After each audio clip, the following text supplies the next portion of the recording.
Hello guys, welcome back to our video, and now let us together solve this problem from International Youth Math Challenge 2020 qualifying round. So, show that 3 times 4 raised to the power of n plus 51 is divisible by 3 and 9 for all positive integers n. So, if there are many options in solving this problem, the most common approach is more on mathematical induction, and other options can be applied through the concepts of the number theory, particularly what do you call this, modular arithmetics. Now, from this problem, I will use only the mathematical induction approach as the solution for this problem. So, if we say positive integers n, so of course, let's start from numbers 1, 2, 3, 4, 5, and so on and so forth. Now, what are the steps in solving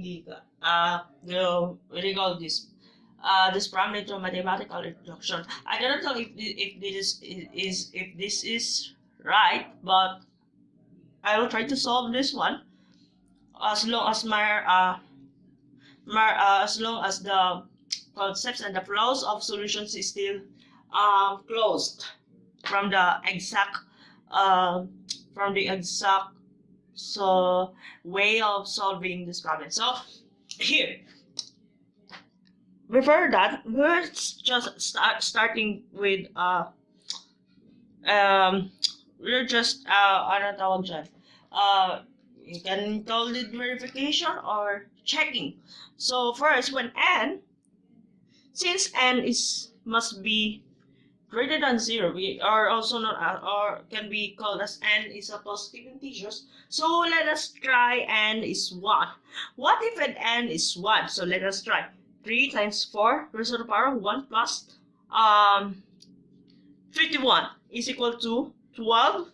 3 times 4 is 12 plus 51. Ilan na? 63. And now 63 is divisible by 3 and 9. Therefore, this is true. This is true. Now, what about n when n is divisible by n is equal to 2? So we have 3 times 4 is the power of 2 plus 51 is equal to 4. 4 squared is 16.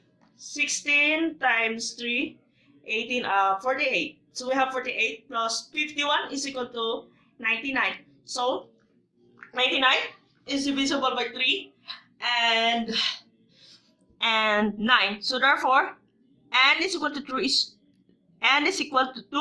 is also true. So now we will how about we can do this n plus 3, 4, or whatsoever, still satisfied and true. Now, what is the second step? The second step is we are now applying the mathematical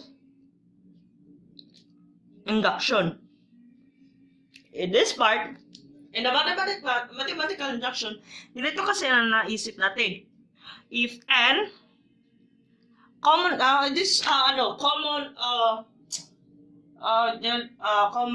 statement from mathematical induction. So when n is equal to k is satisfied,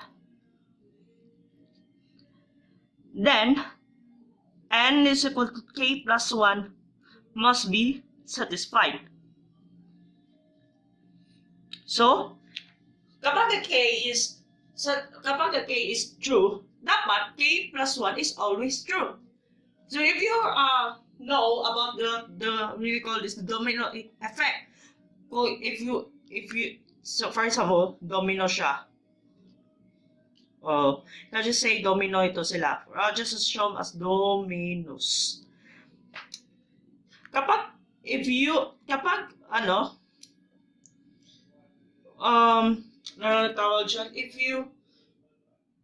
move this, or kapag galawin mo yung first portion ng domino, syempre tutumba. Kapag tutumba na yung isa, tutumba silang lahat.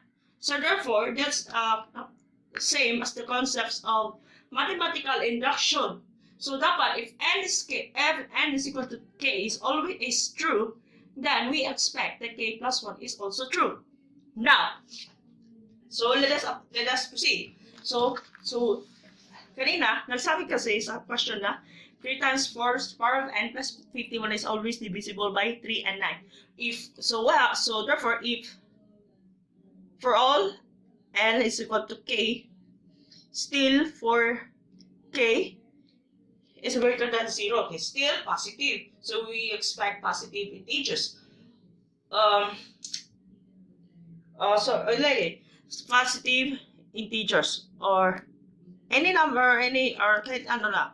If n is k mo na, kapag in n is k, we expect that 3 times 4 is the power of k plus 51 is divisible by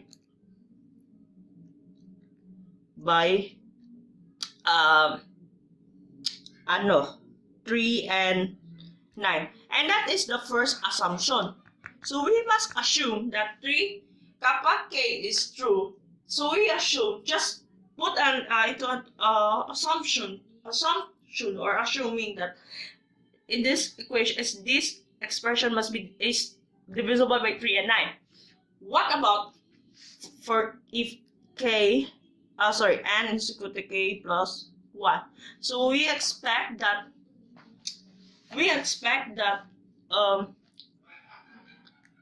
so we are expecting that 3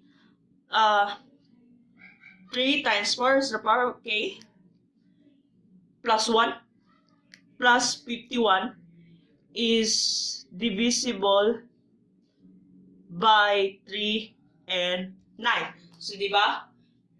Balik tayo sa mathematical induction statement. If n is equal to k is satisfied or true, then n is equal to k plus 1 must be also satisfied. So therefore, if we assume that if n is equal to k, therefore 3 times 4 is the power of k plus 51 must be divisible by 3 and 9, then we also expect that this expression must be also divisible by 3 and 9. Now, and let's proceed to step 3, that is proving. Improving.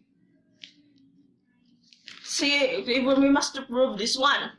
Now, if this expression is also true, ba talaga? Therefore, dito, 3 times 4 times k plus 1 is equal to, plus 51, plus 51. So now, the next step is this one. 3 times, apply laws of exponents. Let us break this one into like this. We have times 4 plus 51. To make it, para magiging talaga ma-satisfied yung equation, dapat let us break 4 into times 3 plus 1 plus 51. Dapat ma-break natin siya. Kasi kapag if we multiply 3 times 4, k, for this the power of k times yung isa is 1, tapos pasamahin sila yung dispersion kapag, di ba? After multiply this term to 1, tapos i-plus mo ito sa 51. So therefore, divisible by 9 na yung isa. So therefore, by expansion, we have 3 times 4 is raised to the power of k times 3. We have 9 times 4 is the power of k. So, plus 3 times 4 is the power of k plus 51. So, see? Nakita na.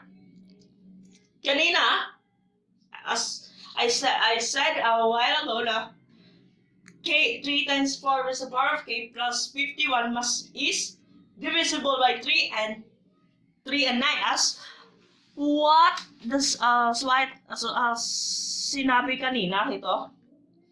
Kapag n is k, if n is equal to k as true, dapat 3 times this expression is always divisible by 3 and 9. So therefore, in proving, we also expect that this is divisible by 9.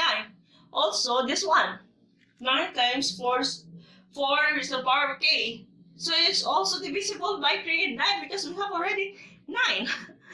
9 divides 3 is divisible. 9 is also divisible by 3. Then 9 divisible by 9. Also, therefore, 9 times 4 is the power of k, and 3 times 4 is the power of k plus 51 are both divisible by 3 and 9. So let us create a conclusion. What is conclusion, by the way? For the conclusion, as like this: as proven by mathematical induction,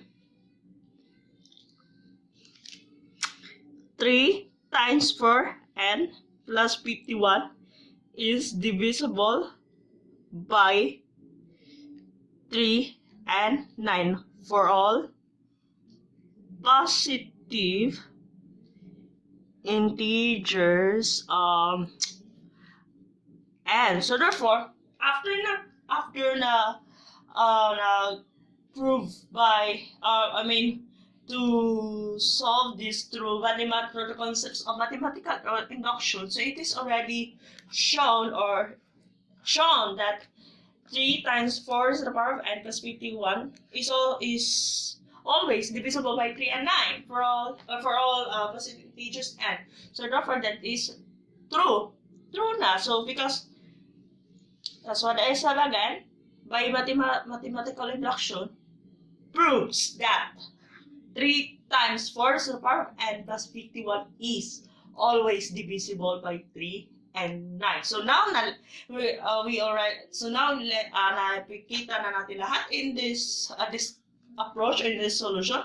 For more approaches or any correction in this discussion, just comment. Do not hesitate to comment at the comment section, and ayun, para mahanap natin yung and any mistakes in this part of the discussion. For now, I will I have also to discuss another problem. So for the next video, so stay tuned, and thank you so much for watching.